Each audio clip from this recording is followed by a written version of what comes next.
Alright, hi Jeff, Colin and Margot, three of the Menindee residents. Now, each of you has a specialist interest in tourism and the environment and helping people in the region. We have a possible satellite solution in the Menindee region. Tourism, for example, would benefit. Margot, if you had decent internet access in the region, do you think that would benefit tourism?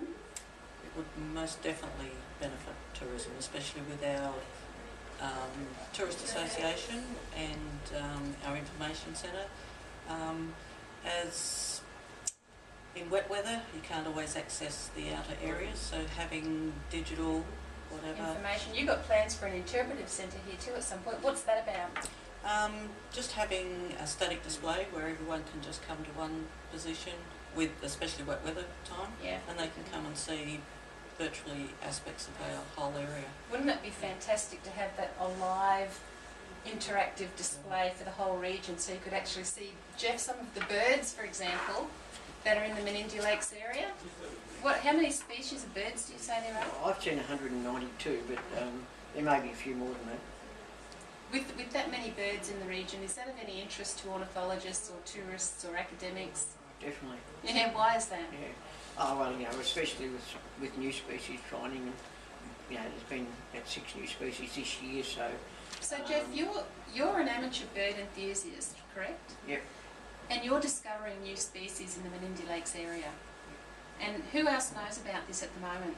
Oh, Bruce Knight, the bird watcher. Another man here in town knows, but wouldn't you want to tell the whole world? Yeah, that's for sure. Yeah, wouldn't it be great to have an internet connection and maybe a digital book? Maybe a book of the birds that you've discovered, and maybe get some academic discussion? Yeah, that's for sure. Especially new species to the area, because especially ones that have never been seen here before. What's an example of a species that you've seen recently? There's been a plum-headed finch here.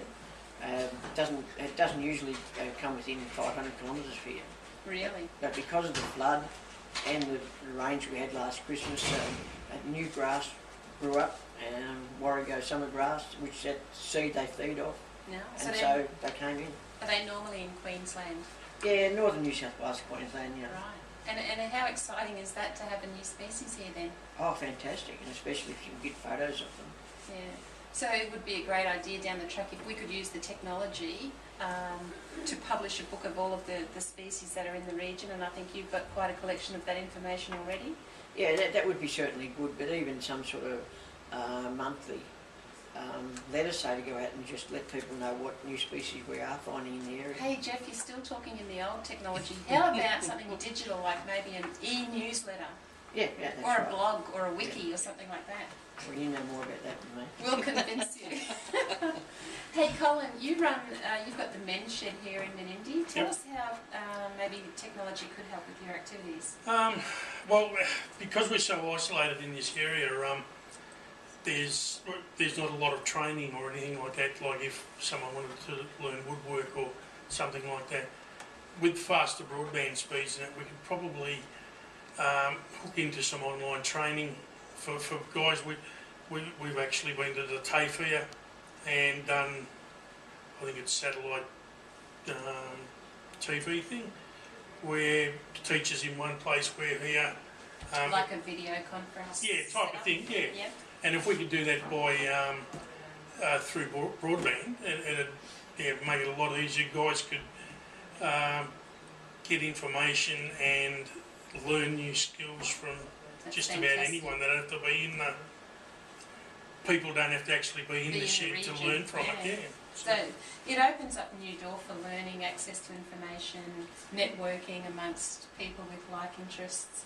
And maybe tourism would be the same, Margot. You'd have people who like what they see in this region. They probably are already tourists to many other parts of the world. Oh, that's for sure. And for Jeff and Colin, with what they want to do and what can be done, it will really open our area up. Quite amazing. Thanks, guys.